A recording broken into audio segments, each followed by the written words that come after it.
білмейсіздер ме, алтын саққа математикалық олимпиада есептерінің алтыншы сыныпқа арналған мектепшілік кезең үшінші бөлім тапсырмаларын орындаймыз. Төмендегі теңдік дұрыс болатындай бос орынды толтырыңыз. Енді жауапқа қарап отырсақ, миллиметр куб пен берілген екен, демек сантиметр кубты миллиметрге айландыруымыз керек. 1 сантиметрде 10 миллиметр бар екендігін ескерсек, онда 1 сантиметр кубта мына 10-ды кубтауымыз керек, иә? Демек 1000 миллиметр куб болады екен. Сонда біздің өрнегіміз 1,2 сантиметр куб дегеніміз 1000-ға көбейтетін болсақ, ол бізде не болады екен? 1200 миллиметр куб болады. Енді 1200 миллиметр кубқа тағы да 120 миллиметр кубты қосатын болсақ, бізде болады 1320 миллиметр куб. 1320 болады екен.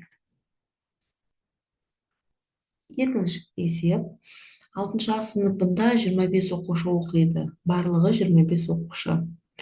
20 оқушы бос уақытында математикадан есеп шығарғанды жақсы көреді, ал 12 оқушы бос уақытында шахмат ойнағанды жақсы көреді. Сынып оқушылардың неше пайызы бос уақытында шахмат ойнағанды да, есеп шығарғанды да жақсы көреді дейді. Яғни барлығы 25. Оның 20-сы шахмат ойнайды, математикадан есеп шығарады, 12-сі шахмат ойнайды екен. Яғни барлығы 32 болып кетті. Бізде барлық оқушылар саны 25, сондықтан мына артық оқушылар 7 оқушы, ол демек 2 үйірмеге де қатысады деген сөз. Енді осы 7 дегеніміз барлық оқушылардың қанша пайызын екендігін білу үшін біз білеміз, 25-тен 7-ні пайызбен өрнектеу үшін 100%-ға көбейтеміз. Сонда мұнда 4 болады, 7 жердегі 4-ім болады екен 28. Демек, оқушылардың 28 пайызы шахмат ойнайды және математикамен де айналысады екен. Үшінші. Құс фабрикасында 16 тонна жем 10 күнге жетеді. Б құс фабрикасында дәл осындай жем, демек 16 тонна жеміміз 15 күнге жетеді. Егер екі құс фабрикасын бірігіп барлығына 24 тонна жем берілсе, ол қанша күнге жетеді дейді. Енді алдымен әрбір фабрикасын, А фабрикасында да, Б фабрикасында да бір күнде қанша жем жейтіндігін біліп алайық. Ол үшін біз 16 тоннаны 10-ға бөлеміз, яғни ол болады екен 1,6. Немесе қалдыра берейік, 16 бөлінген 10 деп. Екіншісін 16-ны 15-ке бөлеміз. Сонда бұл әрбір фабриканың бір күнде қанша жем жейтіндігін есептеп алдық.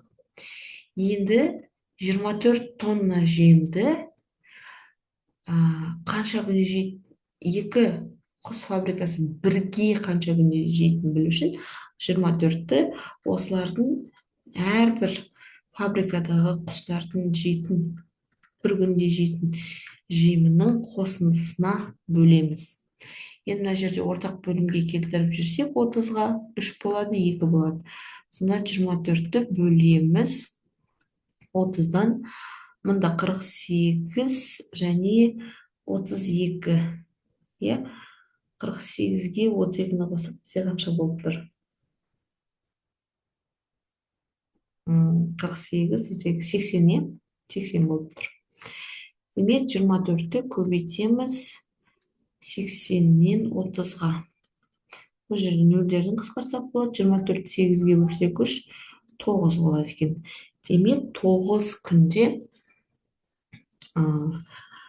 жеп бітіреді екен. Төртінші есеп. Пойыз тұрақты жылдамдықпен келе жатты. Ол ұзындығы 1200 метр туннельге кіріп, 3-тен 2 минуттан кейін толығымен шықты. Пойыз 3-тен 1 минут бойы туннельдің ішінде болды. Пойыздың ұзындығы неше метр? Енді біріншіден мынау мысалы бізде туннель болсын, біріншінде айтып тұр. Ол ұзындығы Ол туннельдің ұзындығы 1200 метр. Сонда 3-2 минуттан кейін толығымен шығады. 3-2 минутты біз алдымен секундқа айландырып алайық. Демек, ол 60-қа көбейтуіміз керек. 1 минутта 60 секунд болғандықтан. Демек, 40 секундтың ішінде толығымен пойыз шығады екен туннельден. Сонда 40 секунд уақытта ол туннельдің бүкіл ұзындығы плюс пойыз өзінің ұзындығына тең жолды жүріп өтеді екен. Демек, 1200 қосылған П деп біз пойыздың ұзындығын белгіледік. Өзінің жылдамдығымен 40 секунд уақыт кетіреді екен. Келесі шартты айтып тұр. Енді жолдың 3-1 минут бойы, демек 20 секунд бойы ол туннельдің ішінде болады. Демек, оның жүріп өткен жолы пойыз туннельден көрінбеу үшін 1200, туннельдің іші 1200 және одан пойыздың ұзындығын азайтып тастаймыз, иә? Туннельдің ішінде болатын табу үшін. Ол өзінің жылдамдығы өзгермейді, 20 секунд уақыт жүреді екен. Енді осы теңдеулер жүйесін шығарайық. Сонда мұнда 2400 плюс П минус П жойылып кетеді. 40-қа 20-ны қосатын болсақ, 60 В болады. Бұл жерден В дегеніміз 2460-қа бөлеміз, 40 екен. 40 метр секундына жылдамдықпен жүреді. Ал бізге пойыздың ұзындығын табу керек. Пойыздың ұзындығы дегеніміз П екенін ескере отырып, бірінші немесе екінші теңдеуге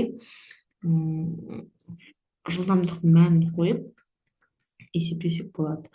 40-ты В-ға көбейтеміз. В дегеніміз 40 болып тұр, яғни 1600. Сонда пойыздың ұзындығы 400 метр болғаны. Келесі 5-ші есеп. Төмендегі сандар келесі заңдылықпен жазылған. Әр келесі сан алдыңғысынан 2 есе артық. Осы тізбектің 2025 мүшесінің бірлігі нешеге тең? Енді қарайық, бізде 2, 4, 8, 16, одан кейін қайтадан 32 кетті. 32, 64, 128, оны тағы да көбейтетін болсақ, 2-ге көбейтсек 256 және тағы сол сияқты бұл жалғасып кете береді. Мен неге бұлай 2 қатарға бөліп жаздым? Себебі әрбір 4 сан біткеннен кейін жаңағы келесі сандардың соңғы аяқталатын цифры, соңғы аяқталған цифр дегеніміз бірлікке сәйкес келіп тұр. Бірліктері қайталанады. Міне 2, 4, 8, 16, ары қарай 32 2-ге бітеді, 64 4-ге бітеді, 8-ге бітеді, 256 6-ға бітеді. Сол сияқты ары қарай мына тағы 2-ге бітсек, 512 қайтадан міне көрдіңіздер ме, 2-ге аяқталатын сан болады. Сондықтан біз әрбір 4 саннан кейін қайтадан 2, 4, 8, 6 цифрлары қайталанатын біле отырып, 2025-ті 4-ге бөлеміз. Сонда бізде болады 50, мына жерде 5, 0, 6. 506 және қалдығы 1. Яғни мына қатарымыз 506 рет қайталанады екен да, мына қалдық біріміз мына жердегі алғашқы сан болып түседі екен. Ал алғашқы санымыз 2 деген цифрмен аяқталады. Демек, бұл есептің жауабы 2025 мүшесінің бірлігі ол 2-ге тең болады екен. Келесі, цифрлардың көбейтіндісі 120-ға тең, ең кіші сан нешеге тең? Бұл 6-шы сыныптағы келген есепке ұқсас. Ол үшін осы 120-ны біз жай бөлгіштеріне жүктейік. Осы жаңағы көбейткіштер арқылы мүмкін болатын ең кіші санды құрастырайық. Менің сонда 358 болады екен. Себебі мына үшеуін көбейтсе 8 деп алайық. Жаңағы 2 деп ала алмаймыз, иә. 2 болса қалған мына екілер 4, 3, 4 3-ке көбейтсең де, 5-ке көбейтсең де, иә, үлкен сан болып кетеді. Цифр дегеніміз 0-ден 9-ға дейінгі сандар екенін ұмытпаймыз. Сондықтан мүмкін болатын ең кіші сан ол 358 екен. Және соңғы жетінші есеп, соңғы цифр 3 болатын және 3-ке бөлінетін неше 3 таңбалы сан бар. Жалпы еске сақтап болу керек, 3 таңбалы сандар, 3-ке бөлінетін 3 таңбалы сандардың саны 300. Енді осылардың ішінен цифрлары 3-ке бітетін қанша сан бар дейді. Жалпы 3 таңбалы 3-ке бөлінетін сандарды жазып шығайық, иә. Ең кішісі ол 102 болады, 105, 108, 111, 114, 117, 120, 123.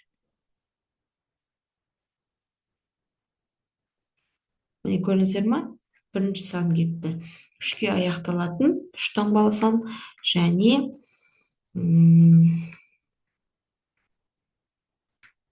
3-ке бөлінетін.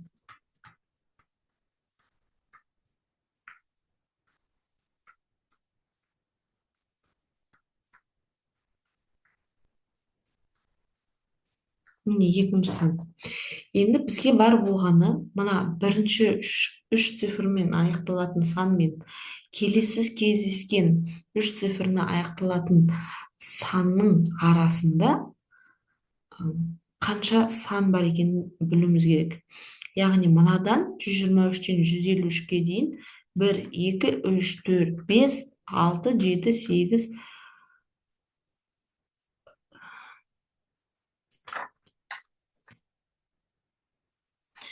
126, 129, 132, 135, 138, 141, 144, 147, 153.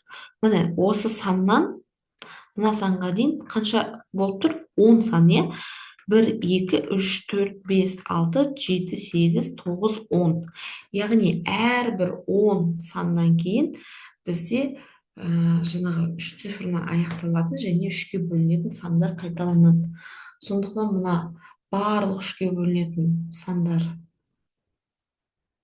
санын 10-ға бөлеміз. Сонда 30 сан 3-ке аяқталады және 3-ке бөлінеді 3 таңбалы деп есептейміз. Назарларыңызға рахмет.